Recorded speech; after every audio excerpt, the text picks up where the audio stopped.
बहुत बहुत स्वागत आपका कथा के इस क्रम में। और इस क्रम में सबसे अधिक महत्वपूर्ण वे 4 धाम हैं जहां की यात्रा संपन्न करके व्यक्ति मोक्ष का अधिकारी हो जाता है।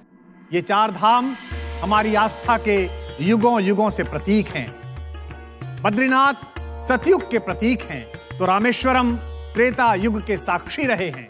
द्वारिका वह पुण्य भूमि है जिसे द्वापर के उस अखिलेश्वर को समर्पित माना जाता है और जगन्नाथ धाम हमारे कलयुग में इस धर्म का प्रतिनिधि है।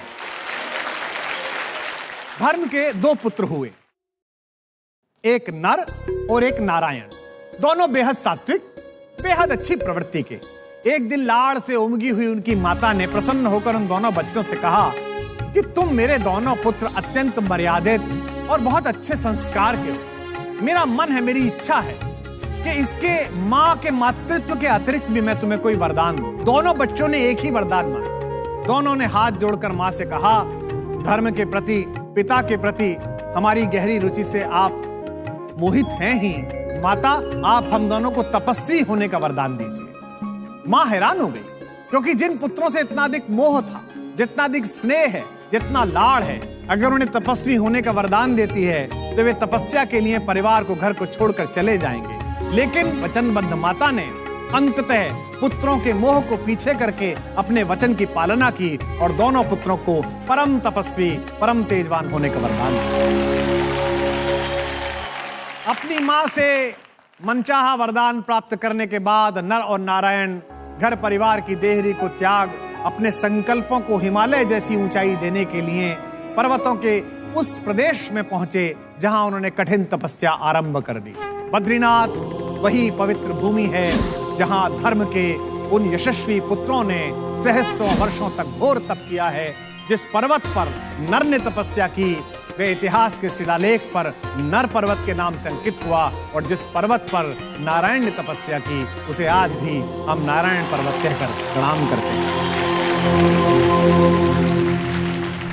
आइए अब बढ़ते हैं दूसरे धाम की ओर, यानी कि त्रेता युग का प्रतीक, भगवान की पुण्य लीलाओं का साक्षी वह रामेश्वर तट, जहां अनाचार के विरुद्ध एक तपस्वी के युद्ध का ऐसा उद्घोष हुआ कि विश्व आज भी उस आतताई के खिलाफ भगवान की उस भूमिका को दशहरा और दिवाली के रूप में मनाता है।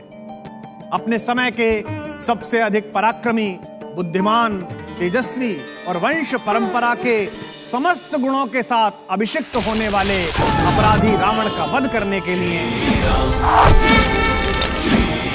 भगवान मर्यादा पुरुषोत्तम श्री राम ने इसी स्थान पर शिवलिंग की स्थापना की थी। प्रभु ने श्री राम को विजय का आशीर्वाद दिया था और भगवान शंकर इस दुनिया में सत्य के लिए संघर्ष कर रहे हर संकल्प को सहारा देने की अवधारणा तब से लेकर आज तक दोहरा रहे हैं। आइए अब प्रस्थान करते हैं द्वारिका धाम की ओर। भूमि का वो पवित्र पावन हिस्सा जहां भगवान ने अपने सहकारी रूप को प्रकट किया और उसे राजधानी बनाया।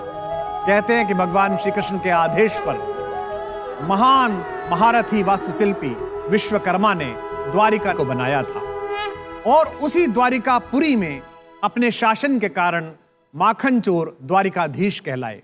भगवान की राजधानी के बाद कथा के अंतिम पड़ाव में चलते हैं इस जग के नाथ स्वामी जगन्नाथ जी के धाम की ओर। इसे लेकर भी बड़ी रोचक कथा है। एक बार इंद्रद्युम्न नामक एक राजा के स्वप्न में भगवान श्री कृष्ण आए और उन्होंने कहा कि एक बड़े पेड़ के तने में मेरा विग्रह बनवाओ और इसे किसी सुंदर मंदिर में स्थापित करो। श्री कृष्ण तो स्वप्न में आग्रह करके चले गए, पर राजा की नींद उड़ गई। उसे पूरे भारत में ऐसा कोई मूर्तिकार नहीं मिला कि जैसी मूर्ति उसने स्वप्न में देखी थी ऐसी निकाल सके। एक दिन राजा के द्वार पर एक बूढ़ा मूर्तिकार आया और उसने कहा, मैं ये काम करने के लिए तत्पर हूं, किंतु मेरी एक शर्त है। मैं प्रतिमा का निर्माण एक बंद कक्ष में करूंगा और प्रतिमा का निर्माण पूर्ण होने से पहले उस कक्ष का दरवाजा अगर किसी व्यक्ति ने खोला तो काम जहां पर है मैं वहीं पर रोक दूंगा। काम शुरू होने लगा। अंदर से ठक ठक की, कुदाल की, खुरेचने की, रंदे की, घिसने की आवाज आती थी। अचानक बहुत समय के काम के बाद आवाजें बंद हो गई। ठंड का समय था। राजा को उत्सुकता हुई कि आवाज क्यों बंद हो गई। कहीं बूढ़े मूर्तिकार का स्वास्थ्य खराब ना हो गया हो। कुछ समय प्रतीक्षा करके राजा ने कमरे का दरवाजा खुलवा दिया।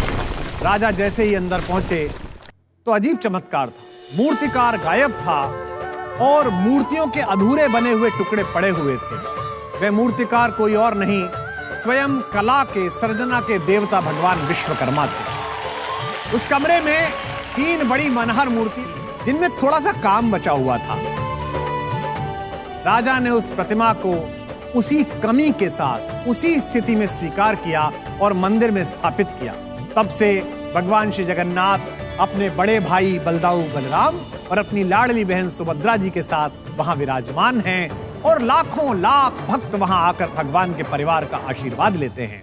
भारतीय संस्कृति में आस्था के इन पूज्य 4 केंद्रों की कथा हमें बहुत कुछ सीख देती है। जैसे पहली कथा बद्रीनाथ नर और नारायण के सम्मिलित पुरुषार्थ के बारे में बताती है। धर्म की कीर्ति केवल नारायण के सहारे संभव नहीं है। जब तक नर उद्यम नहीं करेगा, नारायण भी कृपा नहीं करेगा। इस सृष्टि के समस्त शुभ संकल्प नारायण और नर के संयुक्त प्रयास से ही संभव है। इसका दूसरा उदाहरण, कथा के दूसरे भाग का सार क्या है।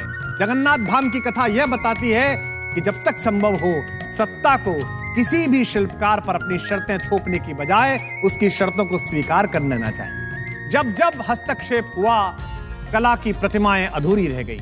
इसलिए हर सुंदर निर्माण की आशा रखने वाले राजाओं के लिए, हर बेहतर रचना की उम्मीद करने वाले समाज के लिए यह अनिवार्य है कि वे कला के साधकों पर अपनी शर्तें थोपने के बजाय पूरे सम्मान के साथ उन्हें उन्मुक्त वातावरण दे, ताकि उनकी कलाएं भी भगवान की तरह पूरे विश्व में आदर पाएं और युगांतर तक बची रहें। धामों के साथ परिचित होने पर एक और आवश्यक संदेश समझ में आता है।